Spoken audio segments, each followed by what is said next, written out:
Всім привіт, Аркар на зв'язку. Такий суперфаст ремонт. Примітивний, я так сказав. Би, типу, діагностика називається. І я так думаю, значить воно так і є. В даному випадку так і сталося. Перестала машина їхати. Пізніше в відео буде фотографії скріни кодів, які вона давала. Одним словом, втратила потужність, різко обрубало електрику, давало код на генератор, так звану коробку, бо вона то одне і те ж саме.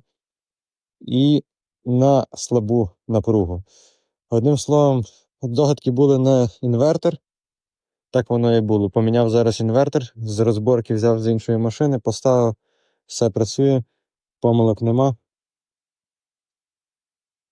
Так сказати.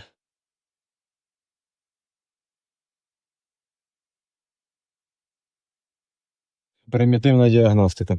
Ну, але результат є, це саме головне.